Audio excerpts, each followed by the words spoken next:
ॐ अज्ञानतिमिरान्धस्य ज्ञानञ्जनशलाकया चक्षुरुन्मीलितं येन तस्मै श्रीगुरुवे नमः। हरे कृष्ण। भगवद गीता अध्याय 14 प्रकृति के 3 गुण एंड प्रकृति के 3 गुण श्लोक संख्या 20। गुणान एतान अतीत्यत्रीन देहि देह समुद्भवान जन्म मृत्यु जरा दुखे विमुक्ता अमृतम अश्नुते। जब देहधारी जीव भौतिक शरीर से संबद्ध इन 3 गुणों को लांघने में समर्थ होता है तो वह जन्म मृत्यु बुढ़ापा तथा उनके कष्टों से मुक्त हो जाता है और इसी जीवन में अमृत का भोग कर सकता है। तो हम लोग 3 गुणों के बारे में अभी तक चर्चा कर रहे थे और हमने ये सुना था कि तीनों गुण व्यक्ति को बांधने वाले हैं। तो यहाँ बता रहे हैं कि जब देहधारी जीव, तो जीव को देहधारी बोला जा रहा है ये दिखाने के लिए कि देह डिफरेंट है, इसका एक पर्पस है दिखाने बोलने का। देहधारी वर्ड बड़ा सोच कर कि यहाँ यूज़ किया गया है क्योंकि जीव देह को धारण करता है और जो 3 गुण हैं वो देह से संबंधित है। बता रहे हैं कि देहधारी जीव भौतिक शरीर यानी देह से संबंधित इन 3 गुणों को लांघने का, यानी कि जो 3 गुण हैं सत्वगुण रजोगुण तमोगुण, ये हमारे इस शरीर से संबंधित हैं।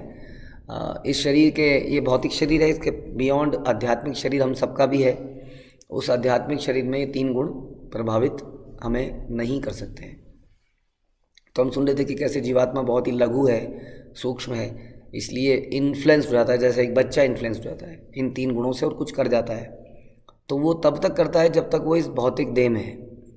देह से जब वो इस भौतिक देह से निकल जाता है तब ऐसा नहीं होता और आध्यात्मिक देह को प्राप्त करता है। यदि भौतिक देह से निकल के वो दोबारा से भौतिक देह में आ जाता है तो फिर 3 गुण प्रभावित करते हैं। तो जब देहधारी जीव भौतिक शरीर से संबंधित इन 3 गुणों को लांघने में समर्थ होता है, यानी कि इस श्लोक में भगवान ये बता रहे हैं कि ऐसा नहीं है कि सतोगुण में ही रहना है, सतोगुण को भी लांघना पड़ेगा। तो बहुत सारे लोग, जैसा हम चर्चा करते थे, बड़े संतुष्ट हैं अपने जीवन से, अपनी सादगी से, सरलता से। उनके अंदर बहुत सारी इच्छाएं नहीं है जीवन को जीने की, या वो कुछ परोपकार करते हैं लेकिन वो इनफ नहीं है, क्योंकि यहाँ बता रहे हैं कि इन 3 गुणों को लांघने की बात की जा रही है। तो फिर से सुनते हैं, जब देहधारी जीव भौतिक शरीर से संबंधित इन 3 गुणों को लांघने में समर्थ होता है तो रजो और तमो को तो है ही, क्योंकि ये तो अज्ञानता है ही। सतोगुण में थोड़ा ज्ञान के प्रति रुझान ज़्यादा है, लेकिन कोई व्यक्ति यदि सतोगुण में ही रह गया और ज्ञान अर्जित नहीं किया, इसका कई बार सतोगुणी व्यक्ति बड़े बुद्धिजीवी होते हैं, कवि होते हैं, और प्रभुपाद अक्सर बोलते हैं कोई साइंटिस्ट है, बुद्धिमान है, तो वो अपनी बुद्धि के कारण भी कई बार ज्ञान को नहीं लेना पड़ता। ऑल्दो कि बुद्धिमान व्यक्ति को ज्ञान लेने में समर्थ होना चाहिए, लेकिन वो ज्ञान लेने के प्रोसेस को रोक देता है अपने आप को इंटेलिजेंट समझकर और अपने आप को सतोगुण में समझकर। जो व्यक्ति सोचता है कि मैं तो तमोगुणी हूँ, मैं तो रजोगुणी हूँ, मेरे अंदर गंदी इच्छाएं हैं, मेरे अंदर ये अपराध है, मेरे अंदर ये पाप है, मैं ऐसा नहीं करता, मैं ऐसा नहीं करता। हाँ, कई बार रजो और तमोगुण के व्यक्ति के अंदर ये विचार आ जाता है तो वो तो फिर ज्ञान की तरफ जाते हैं। लेकिन सतोगुण के अंदर विचार आता है, अरे आप क्या बता रहे हो जी, हम तो वैसे ही पहले से संतुष्ट हैं, आप हमें संतुष्ट रहना क्या सिखाओगे। भक्ति संतुष्ट रहना नहीं है, भक्ति कृष्ण की सेवा करना है। संतुष्ट रहना तो उसका एक गुण है, उसका एक इफेक्ट है कि व्यक्ति संतुष्ट हो जाता है। लेकिन जो व्यक्ति संतुष्ट है इसका मतलब ये नहीं कि वो भक्त भी है, यानी कि जो सतोगुण में इसका मतलब ये नहीं कि वो भक्त है, लेकिन जो भक्त बन जाता है, शुद्ध भक्त, वो जरूर उसके अंदर सतोगुण आ जाता है। तो दोनों में अंतर है। तो क्योंकि यहाँ पर हमें सतोगुण को भी लांघना है। बहुत सारे लोग, हमने बताया कि इसी विचार से मग्न है कि हम सतोगुण में हैं, और अक्सर वो चर्चाएं करते हैं और बाकी लोगों को देखते हैं, देखो जी क्या बेकार लोग हैं ये, क्या जानवर के जैसे हैं, लेकिन वास्तव में भी खुद भी बहुत अच्छे नहीं हैं। क्यों, आगे बता रहे हैं, क्योंकि वो जीवन की 4 प्रॉब्लम को सॉल्व नहीं कर सकते। तो हम अक्सर चर्चा करते हैं कि वास्तविक प्रॉब्लम क्या है। बहुत सारी प्रॉब्लम हमारे जीवन में होती है कि नहीं। कई बार हमारे पैर में दर्द है, बहुत ज़बरदस्त दर्द है, लेकिन अचानक से घर में कोई ट्रेजिडी हो गई तो हम उस पैर के दर्द को भूल जाते हैं क्योंकि घर में एक ट्रेजिडी हो गई, बड़ा दुख हमारे सामने आ गया। अब उस, है ना, कई बार, और उस बड़े से दुख के और बड़ा दुख आ गया, माना विदेशियों ने आक्रमण कर दिया, चारों तरफ रेड अलर्ट, इमरजेंसी लागू हो गई है, सब लोगों को बोला जा रहा है कि ज़मीन के नीचे बंकर्स बनाएगा, उसमें घुस जाओ। तब आदमी में किसका अंतिम संस्कार, किसका क्या, वो सब भूल के वो बंकरों में घुस जाते हैं। तो यानी कि और बड़ा संकट आ गया। तो एक बड़ा संकट एक छोटे संकट को व्यर्थ बना देता है। तो हमें ये सोचना होगा कि हमारे जीवन में बहुत सारे दुख हैं जिनको हम सॉल्व करने का प्रयास कर रहे हैं, लेकिन सबसे बड़ा दुख क्या है उसको यहाँ पर बता रहे हैं कि सबसे बड़ा दुख के कुछ लक्षण बताए जाते हैं कि ऐसा दुख जो संसार में कोई ना चाहता हो, लेकिन कोई भी ना चाहता हो। जैसे कि माना हम कहें कि बारिश है, एक दुख है। हो सकता है कि राजस्थान में रहने वाले बोलें बारिश एक सुख है, और चिरापुंजी में रहने वाले लोग बोलें बारिश से ही सबसे बड़ा दुख है ना। तो कोई चाहता है, कोई नहीं चाहता है, सबसे बड़ा दुख नहीं हो सकता इसका मतलब संसार का। तो ऐसा दुख जो कोई नहीं चाहता है कि मेरे जीवन में आए, साथ में कोई भी उस दुख को अवॉइड नहीं कर पाए। आपके जीवन में बारिश एक दुख है तो आप घर बना लोगे, घर के अंदर रहोगे, ऐसा कुछ कर लोगे, अगर यू आर सेफ। तो जरूरी नहीं है कि आपके पास उपाय होते हैं जैसा हम ढूंढते रहते हैं, लेकिन ऐसा दुख वास्तविक दुख है जिसका कोई उपाय भी ना हो। तो उसके बारे में चर्चा कर रहे हैं कि कौन सा दुख जो सबके जीवन में आए, जिसको कोई ना चाहता हो, कोई अवॉइड ना कर पाए, वो दुख वास्तव में वास्तविक दुख वही है। तो वो दुख कौन से बताए गए? तो वो दुख हैं, एक तो है जन्म, एक है मृत्यु, एक है बुढ़ापा, और एक है बीमारी।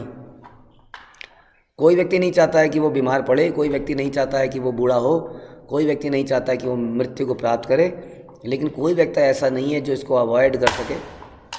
संसार में कोई व्यक्ति इसको अवॉइड नहीं कर सकता है, कोई व्यक्ति इसको नहीं चाहता है, फिर भी हम सबके जीवन में ये दुख आता है। तो बुद्धिमान व्यक्ति है कि उस प्रॉब्लम को सॉल्व करे जो सबसे बड़ी प्रॉब्लम है, रियल प्रॉब्लम। अक्सर जैसे हम लोग पेपर देने जाया करते थे तो हमने सीखा, कई बार हम क्या करते हैं, बच्चे पेपर देते हुए क्या करते हैं कि जो आसान क्वेश्चन है उसको कर देते हैं, और ज़रा से भी जिसमें डिफ़िकल्टी है उसको साइड लाइन करते चले जाते हैं, एक एक दो दो नंबर के कर जाते हैं। लेकिन अल्टीमेटली उन क्वेश्चंस को भी छोड़ा नहीं जा सकता। अगर उनको छोड़ देंगे तो आपके नंबर कभी नहीं आएंगे। हमने देखा है कि जब हम एग्ज़ाम में कुछ ट्राई करते हैं, अटेम्प्ट करते हैं, तो थोड़ी थोड़ी देर में जैसे जैसे हम आगे बढ़ते हैं, वो क्वेश्चन जो पेपर को देखते ही लगता था इम्पॉसिबल टू डू है, धीरे धीरे धीरे सारा पेपर सॉल्व हो जाता है हमारे प्रयास से, आगे बढ़ने के कारण से। लेकिन जनरली हमारी टेंडेंसी है कि हम प्रॉब्लम को अंडर द कारपेट डालना चाहते हैं, हम समस्याओं को इग्नोर कर देना चाहते हैं। जैसे कि शतुरमुर्ग बड़ा फेमस है कि वो जब संकट आने पर अपने मुंह को रेत में घुसा लेता है।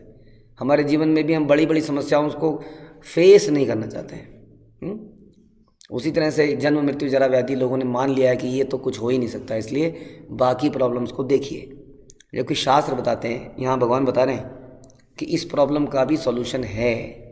इसलिए कह रहे हैं कि जब कोई जीव ऐसा कर देता है, ध्यान से सुनिए, जब देहधारी जीव भौतिक शरीर से संबंधित इन 3 गुणों को लांघने में समर्थ हो जाता है तो वह जन्म मृत्यु जरा व्याधि से मुक्त हो जाता है।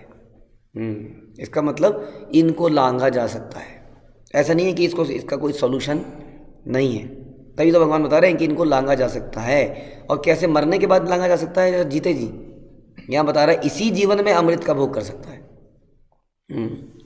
तो वास्तविक दुख हमने सुने, ये 4 दुख हमारे वास्तविक दुख हैं। हमें इसकी तरफ रुझान करना चाहिए। हमको कभी खांसी के लिए, कभी जुकाम के लिए, कभी कोई बीमारी के लिए हम कितना खर्च कर देते हैं, हॉस्पिटलों में लाखों रुपया खर्च कर देते हैं हम, लेकिन इसको जड़ से मिटाने के सॉल्यूशन नहीं निकालते जो गीता बता रही है। तो वो क्या है? जब हम इन 3 गुणों से मुक्त होंगे। कैसे? ये 3 गुणों से मुक्त होने से कैसे ये प्रॉब्लम सॉल्व हो जाएगी?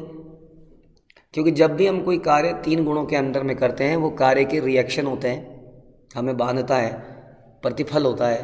प्रतिफल अच्छा या बुरा कुछ भी हो सकता है।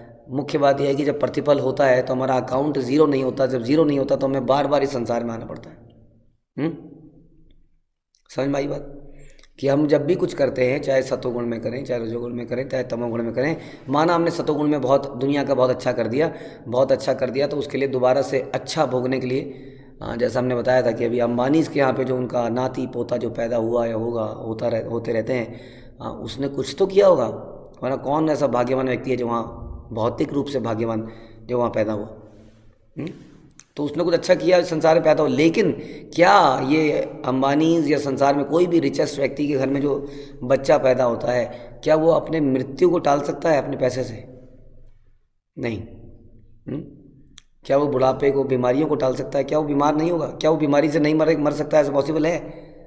हमने सुना कि सिकंदर जैसा व्यक्ति भी मलेरिया से मर गया। तो ये कैसे?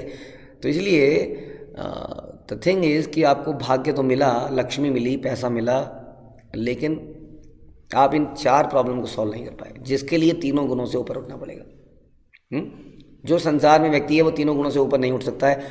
उसको उठने का तरीका हम बीच बीच में आपको बताते रहे हैं कि जब हम गुरु साधु शास्त्र की बात के अनुसार चलते हैं तो हमारे सारे कार्य तीनों गुणों के परे होते हैं।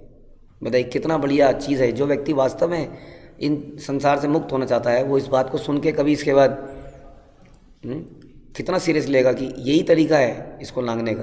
तो गुरु साधु शास्त्र की बात भगवान से डायरेक्टली आ रही है अल्टीमेटली, इसलिए उनकी बातों में ये तीनों गुणों का प्रभाव नहीं है। और जैसे उसको मान के हम जिएंगे तो क्या करेंगे? इसी जीवन में अमृत का भोग करेंगे, इसी जीवन में। क्योंकि वास्तविकता में अपने आप को समझ जाएंगे, हम समझ जाएंगे कि जो भी मेरे साथ हो रहा है वो वास्तव में मेरे साथ नहीं हो रहा है, वो मेरे कर्मों का एक्शन एंड रिएक्शन है। थोड़े दिनों में ख़त्म हो जाएगा। जैसे पंखा, आपने ठंडी में कई बार हमारे घर में कोई लेडी काम करने आती है तो पंखा चला देती है, पोंछा लगाते लगाते ना, और ये क्या कर दिया हमने, पंखा का स्विच बंद कर दिया, लेकिन पंखा फिर भी चल रहा है, लेकिन हमारा हृदय शांत है। क्यों? हमें पता है कि हमने स्विच बंद कर दिया है, थोड़ी देर में बंद हो ही जाएगा, हम शांत हैं। और स्विच खुला होगा, पंखा चल रहा है तो हम अशांत हैं। तो जब व्यक्ति ज्ञानी हो जाता है तो समझ जाता है कि जो मेरे जीवन में हो रहा है ये पंखा चल रहा है, यानी कि मेरे पुराने कर्मों के कुछ एक्शन एंड रिएक्शन धीरे धीरे समाप्त हो रहे हैं, नए बनेंगे नहीं, क्योंकि नए कार्य आपने गुरु के अनुसार करने शुरू कर दिए तो नए बने नहीं, पुराने ख़त्म हो रहे हैं। तो धीरे धीरे मेरे सारे रिएक्शन समाप्त हो जाएंगे। और इसी जीवन में जब रिएक्शन समाप्त हो जाते हैं तो सारे के सारे कार्य भक्तिमय होने लगते हैं और उसका आनंद आने लगता है। प्रभुपाद बता रहे हैं कि ये श्लोक बता रहा है कि कैसे शरीर में कृष्ण भावनामृत होकर दिव्य स्थिति में रहा जा सकता है। यदि कोई व्यक्ति 24 घंटे कृष्ण भावनामृत में है तो समझ लिए तीनों गुणों से ऊपर है। यद्यपि मनुष्य इसी भौतिक शरीर में है, लेकिन अपने आध्यात्मिक ज्ञान के कारण वो तीनों गुणों के प्रभाव से मुक्त हो जाता है। यही एक तरीका है और कोई तरीका नहीं है। और इसी शरीर में उस सुख का अनुभव, क्योंकि हमारे जीवन में जन्म मृत्यु वगैरह व्याधि के अलावा भी जो भी हाइपरटेंशन, एंगर, ग्रीड, लस्ट वगैरह सब आते हैं वो इन 3 गुणों के कारण ही आते हैं। जैसे भगवान बोलते हैं ना कि, और हम एग्जाम्पल देते हैं, प्रभुपाद ने भी एग्जाम्पल दिया कि कैशियर जब कैश गिनता है तो कैश के बढ़ने या घटने से उसको खुशी या दुख नहीं होता है, क्योंकि वो जानता है कि उसका कैश नहीं है। उसी तरह से हम संसार में रहते हुए भी, सारे कार्य करते हुए भी सुखी या दुखी नहीं होते हैं, क्योंकि हम मानते हैं कि ये तो मुझे एज ए ड्यूटी करना है कृष्ण की प्रसन्नता के लिए। इस प्रकार हम तीनों गुणों से मुक्त हो जाते हैं और उसके कारण 4 मेन प्रॉब्लम से मुक्त हो जाते हैं। हरे कृष्ण। श्रील प्रभुपाद की जय। भगवद गीता की